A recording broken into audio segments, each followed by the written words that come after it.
Salut tout le monde, j'espère que vous allez bien. Aujourd'hui, on se retrouve pour une nouvelle vidéo. Alors, aujourd'hui, je vais parler des volcans. Donc, comme je sais, là, à cette période, les volcans sont en éruption, comme le volcan islandais, le volcan du Sicile de l'Italie, le volcan Etna, et il y a quelque part un volcan dans les pays asiatiques, je sais même plus lequel, je sais même pas où, qui commence un peu aussi en éruption. Je pense pas que ce soit le Japon. Donc, j'ai appris tout à l'heure, quand je vois les articles sur mon portable, j'ai vu que le volcan allemand commençait à se réveiller.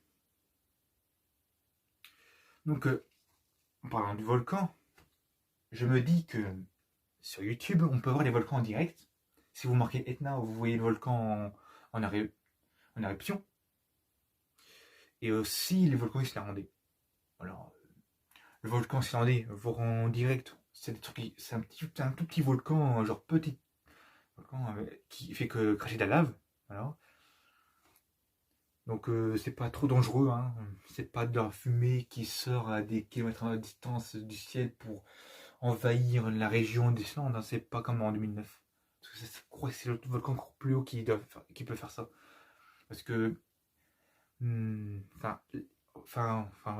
Bon, ouais, je pense que, je sais que le volcan Etna, je sais pas pourquoi je le dis, je sais. Le volcan Etna, le volcan de Sicile, là, en première fois, quand il commençait en éruption, ah, celui-là, ça fait un gros nuage comme ça a monté des kilomètres, et là, il a envahi la moitié de partie du Sicile et la ville de Catane.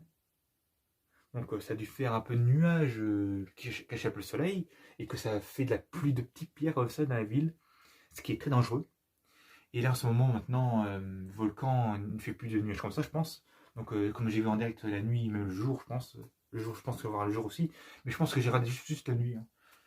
Le volcan, il crache de la lave comme ça. De la lave, il crache un peu du feu comme ça. Donc, c'est impressionnant, la nature. C'est dingue, parce que il y a le réchauffement climatique qui accélère. Il y a les volcans qui se mettent en éruption. Il n'y a pas longtemps, voilà, on a eu, je sais pas si j'ai parlé dans l'autre vidéo, ça commence à faire ça allait dans les 17 degrés en février, enfin je sais plus si c'était février, et ça a redescendu pour voir l'air glacial, quoi. C'est quand même bizarre. Bon, là, ça va monter dans les 20 degrés maintenant. Donc, les volcans, hein. J'ai même un livre sur les volcans, hein. Enfin, pas que les volcans, mais on voit, c'est un truc qui montre sur la nature de la Terre. Je pense que. Attends. Le Puy de Dôme, ce volcan, tout le monde pensait que le volcan était mort. Non, le volcan, Pocugino, enfin, le volcan,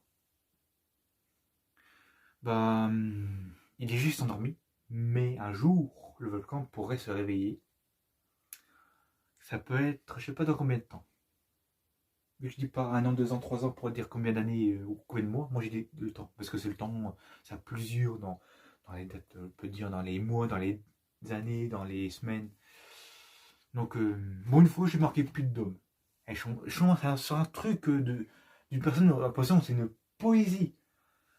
Puy de Dôme, le 10 mai 2032. Ah, il a prévu quoi? Il a prévu. En fait, lui, il vous dire qu'il a prévu que le volcan allait exploser.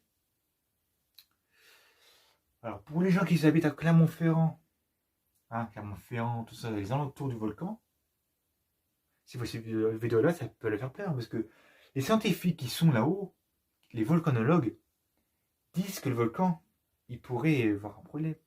Parce que si le volcan, je pense que le Puy de Dôme, s'il ne peut plus avoir, la lave ne peut plus monter dans le niveau du Puy de Dôme de ce cratère, bah, le volcan, vu qu'il y a plusieurs systèmes de trous, elle va juste côté. Et va avancer plus loin, hein. Imagine, je vais pas dire la ville parce que ça fait flipper quand même. Mettons, c'est un petit parc. on va dire à 7 km du volcan, ou à 5 ou à 4 km du volcan. Elle peut remonter comme ça, et boum, créer un nouveau volcan, former un nouveau volcan. Parce que là, on dit que ça, c'est un continent. Le continent, c'est voilà comme ça fait des montagnes. Parce que comme des fossés, comme les fossés des Mariannes, un peu comme le fossé de Marseille, une fossé vers la mer Méditerranée. Hein. C'est pour ça qu'aussi que les Alpes entre l'Italie et la Suisse. Donc, ce volcan, quand il y a un étirement entre, avec la plaque, on peut dire, côté de la France, plus il s'étire, plus le magma va pouvoir remonter et ça peut créer la naissance du volcan. Donc c'est ça qui... C'est impressionnant, parce que regarder des trucs comme ça, on se dire, mais franchement, c'est un truc... enfin, je sais pas, mais c'est un truc qui peut nous impressionner, quoi. Des trucs naturels. Voilà. Ah, si vous voyez derrière. Ouais.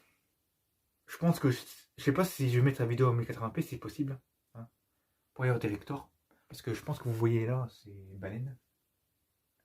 Le tableau de baleine que j'ai depuis des années. Je pense que c'est depuis mon enfance que j'ai ça. Ouais.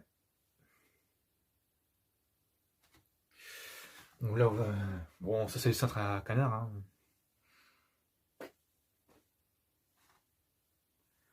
Moi j'avoue tout. Bon bah, je pense que la vidéo serait finie. Hein. Si je réfléchis, si j'ai pas oublié des choses sur les volcans. Ah si, l'Espagne, la région de Catalogne. Bon, il y a des volcans, je pense qu'ils sont endormis, c'est des petits volcans. Et là, je me suis demandé, mais il y a trop de volcans en vrai, mais si il y a trop de volcans, c'est quand même flippant. C'est bon, je pense que j'ai que ça en tête. Voilà. Bon bah, ciao.